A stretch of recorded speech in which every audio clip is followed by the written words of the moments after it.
বাংলাদেশের সর্বশেষ গুরুত্বপূর্ণ আপডেট সংবাদে আপনাকে স্বাগত। শুরুতেই সংবাদ শিরোনাম, পরে বিস্তারিত। প্রথমে জানাবো, উপদেষ্টা পরিষদে বাজেট অনুমোদন। 2025-26 অর্থবছরের জন্য 7,90,000 কোটি টাকার প্রস্তাবিত বাজেট জাতির উদ্দেশ্যে উপস্থাপনের আগে অনুমোদন দিয়েছে অন্তর্বর্তীকালীন সরকারের উপদেষ্টা পরিষদ। আজ সোমবার উপদেষ্টার সভাপতিত্বে উপদেষ্টা পরিষদের এক সভায় এই অনুমোদন দেওয়া হয়েছে। ঢাকার তেজগাঁয়ে প্রধান উপদেষ্টার কার্যালয়ে সভাটি অনুষ্ঠিত হয় বলে প্রেস উইং থেকে জানানো হয়েছে। এদিন সকাল 9:30টায় শুরু হওয়া এই বিশেষ সভা শেষ হয় দুপুর 12:30টায়। বিকাল 3টায় অর্থ উপদেষ্টা সালেউদ্দিন আহমেদের বাজেট বক্তৃতা রাষ্ট্রীয় সম্প্রচার মাধ্যম বিটিভি সহ অন্যান্য বেসরকারি গণমাধ্যমে একযোগে সম্প্রচার করা হয়। গাজায় ইসরায়েলি হামলায় আরও 37 জন নিরীহ ফিলিস্তিনি নিহত। ফিলিস্তিনের অবরুদ্ধ গাজায় ইসরায়েলি হামলায় একদিনে আরও 37 জন নিরীহ ফিলিস্তিনি নিহত হয়েছে। আহত হয়েছে কমপক্ষে আরও 136 জন নিরীহ ফিলিস্তিনের মধ্য দিয়ে অবরুদ্ধ উপত্যকাটিতে নিহতের সংখ্যা 54,000 ছাড়িয়ে গেছে। আজ এক প্রতিবেদনে এই তথ্য জানিয়েছে বার্তা সংস্থা আনাদুলু। এদিকে যেভাবে অপারেশন স্পাইডারওয়েব চালিয়ে 40টি রুশ বিমান ধ্বংস করল ইউক্রেন। রাশিয়ার সাইবেরিয়ার অঞ্চলে 4টি সামরিক ঘাঁটিতে বড় ধরনের ড্রোন হামলা চালিয়েছে ইউক্রেন। এতে রাশিয়ার 40টির বেশি যুদ্ধ বিমান ক্ষতিগ্রস্ত করা হয়েছে বলে দাবি করেছে ইউক্রেনের একজন নিরাপত্তা কর্মকর্তা। রুশ সামরিক ঘাঁটিতে হামলা চালিয়ে প্রায় $2 বিলিয়ন অর্থের ক্ষতি করেছে রাশিয়া। এরপর জানাবো, ইরানের বিরুদ্ধে নতুন নিষেধাজ্ঞা আরোপ থেকে বিরতি ঘোষণা যুক্তরাষ্ট্রের। ইরানের বিরুদ্ধে নতুন করে আর কোনো নিষেধাজ্ঞা আরোপের কার্যক্রম আপাতত বন্ধ রাখা হবে বলে জানিয়েছে হোয়াইট হাউসে নিয়ে নতুন এক নির্দেশনায় হোয়াইট হাউসের প্রেস সচিব ক্যারোলাইন লেভিটের দপ্তর থেকে জারি করা হয়েছে এবং তা জাতীয় নিরাপত্তা পরিষদ এনএসসি, মার্কিন অর্থ দপ্তর ও পররাষ্ট্র দপ্তরের সংশ্লিষ্ট কর্মকর্তাদের কাছে পৌঁছে দেওয়া হয়েছে। এবারে জানাবো, আজ ইস্তানবুলে বৈঠক। রাশিয়ার কাছে যুদ্ধবন্ধের রোডম্যাপ উপস্থাপন করবে ইউক্রেন। কি আছে এতে?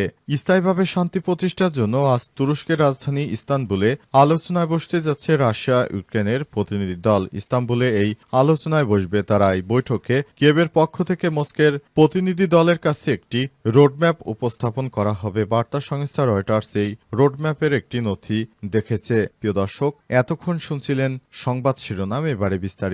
তবে তার আগে বন্ধুরা, অনুরোধ থাকবে এই সংবাদটিতে একটি লাইক দিন। এই চ্যানেলে আপনি নতুন হয়ে থাকলে আমাদের সংবাদটি দেখতে দেখতে চ্যানেলটি সাবস্ক্রাইব করে রাখুন। কমেন্ট করে বন্ধুরা আপনার মূল্যবান মতামত জানিয়ে দিন আপনি বিশ্বের কোন দেশ থেকে বা বাংলাদেশের কোন স্থান থেকে আমাদের সংবাদটি দেখছেন এবং শুনছেন। আর বন্ধুরা, গাজা যুদ্ধে আপনি যদি নিরীহ ফিলিস্তিনিদের ভালোবেসে থাকেন, কমেন্টে ইয়েস লিখে বিশ্ববাসীকে জানিয়ে দিন। সংবাদটা আপনার সোশ্যাল মিডিয়া ফেসবুকে শেয়ার করে বন্ধুদেরও দেখার সুযোগ করে দিন। এবারে বিস্তারিত। গাজা ইসরায়েলি হামলা আরও নতুন করে নিরীহ 37 জন ফিলিস্তিনি নিহত।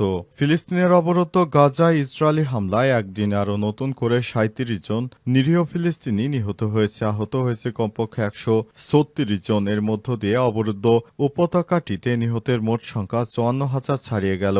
এক প্রতিবেদনে এই তথ্য জানিয়েছে বার্তা সংস্থা আনাদুলু। প্রতিবেদনে বলা হয়েছে, ইসরায়েলের চলমান আগ্রাসনে গাজায় নিহতের সংখ্যা বেড়ে 54,418 জনে পৌঁছেছে বলে জানিয়েছে ফিলিস্তিনের স্বাস্থ্য মন্ত্রণালয়। আজ এক বিবৃতিতে স্বাস্থ্য মন্ত্রণালয় জানিয়েছে, গত 24 ঘন্টায় গাজায় বিভিন্ন হাসপাতালে 37টি মরদেহ পৌঁছেছে আর আহত হয়েছে আরও 136 জন। এর ফলে 2023 সালের অক্টোবরে যুদ্ধ শুরু হওয়ার পর থেকে আহতের মোট সংখ্যা দাঁড়িয়েছে 1,24,190 জনে। স্বাস্থ্য মন্ত্রণালয়ের বিবৃতিতে বলা হয়েছে, অনেকের মরদেহ এখনও ধ্বংসস্তূপের নিচে চাপা পড়ে আছে বা রাস্তায় পড়ে রয়েছে, যাদের উদ্ধার করা সম্ভব হয়নি কারণ উদ্ধারকারী দলগুলো সেখানে পৌঁছাতে পারছে না।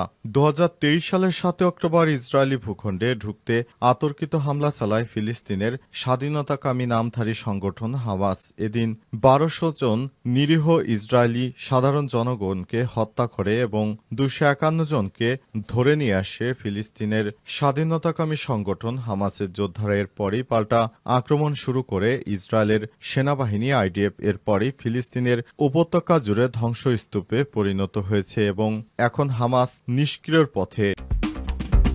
উপদেষ্টা পরিষদে বাজেট অনুমোদন 2025-26 অর্থবছরের জন্য 7,90,000 কোটি টাকার প্রস্তাবিত বাজেট জাতির উদ্দেশ্যে উপস্থাপনের আগে অনুমোদন দিয়েছে অন্তর্বর্তীকালীন সরকারের উপদেষ্টা পরিষদ। আজ সোমবার উপদেষ্টার সভাপতিত্বে উপদেষ্টা পরিষদের এক সভায় এই অনুমোদন দেওয়া হয়েছে। ঢাকার তেজগাঁয়ে প্রধান উপদেষ্টার কার্যালয়ে সভাটি অনুষ্ঠিত হয় বলে প্রেস উইং থেকে জানানো হয়েছে। এদিন সকাল 9:30টায় শুরু হওয়া এই বিশেষ সভা শেষ হয় দুপুর 12:30টায়। বিকাল 3টায় অর্থ উপদেষ্টা সালেউদ্দিন আহমেদের বাজেট বক্তৃতা রাষ্ট্রীয় সম্প্রচার মাধ্যম বিটিভি সহ অন্যান্য বেসরকারি গণমাধ্যমে একযোগে সম্প্রচার করা হয়। এদিকে প্রথম দফায় আলোচনা শেষে যেসব মতানৈক্য ছিল সেগুলো দূর করতে আজ থেকে রাজনৈতিক দলগুলোর সঙ্গে দ্বিতীয় দফা আলোচনা শুরু করবে জাতীয় ঐক্যমত কমিশনের চেয়ারম্যান এবং প্রধান উপদেষ্টা অধ্যাপক ড. মোহাম্মদ ইউনূস। আজ বিকাল 4:30টার দিকে দ্বিতীয় দফায় সংলাপ শুরু করবেন। সংবিধান বিচার বিভাগ, নির্বাচন ব্যবস্থা, জনপ্রশাসন এবং দুর্নীতি দমন কমিশন এর উপর গঠিত 5টি গুরুত্বপূর্ণ সংস্কার কমিশনে জমা দেওয়া সুপারিশ পর্যালোচনা চূড়ান্ত করার জন্য ঐক্যমত কমিশন গঠিত হয়েছে। 15 ফেব্রুয়ারি থেকে 19 মে পর্যন্ত অনুষ্ঠিত আলোচনার প্রথম ধাপে 33টি রাজনৈতিক দলের সঙ্গে বৈঠক অনুষ্ঠিত হয়েছে। অন্তর্বর্তীকালীন সরকার দায়িত্ব গ্রহণের পর বিএনপির একটি চাওয়া, সেটি হচ্ছে নির্বাচন। কবে নির্বাচন, কোথায় নির্বাচন, কিভাবে নির্বাচন, নির্বাচন চাই, নির্বাচন ছাড়া উপায় নাই ইত্যাদি নানা রকম যুক্তি তারা তুলে ধরছে।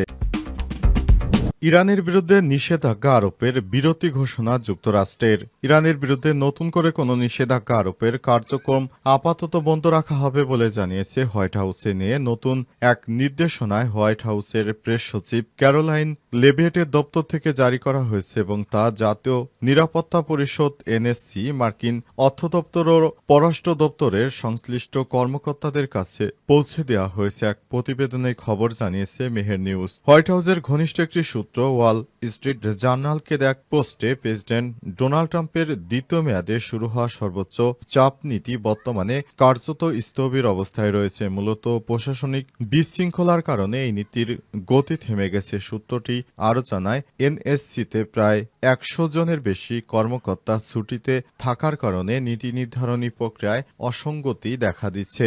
প্রশ্ন উঠেছে, কেন এমন একটি গুরুত্বপূর্ণ নির্দেশনা জাতীয় নিরাপত্তা পরিষদ বা অর্থ দপ্তরের পরিবর্তে প্রেস সচিবের দপ্তর থেকে এলো? বিশ্লেষকদের মতে প্রশাসনের ভেতরে দায়িত্ব ভাগাভাগি নিয়ে জটিলতা তৈরি হয়েছে। বর্তমানে এনএসসি এবং ভাইস প্রেসিডেন্টের কার্যালয়ের মধ্যে কে কোন সিদ্ধান্ত নেবে তা এখনো স্পষ্ট নয়। পাশাপাশি এনএসসির নিজস্ব যোগাযোগ টিমও কার্যত ভেঙে পড়েছে বলে সিবিএস নিউজ জানিয়েছে। বিশেষজ্ঞরা বলছেন, এই নিষেধাজ্ঞা বিরতি এমন সময় এলো যখন মধ্যপ্রাচ্যের নিরাপত্তা পরিস্থিতি উত্তেজনাপূর্ণ, বিশেষত গাজা ও লেবাননের পরিস্থিতি ঘিরে ইরান ও তার মিত্রদের উপর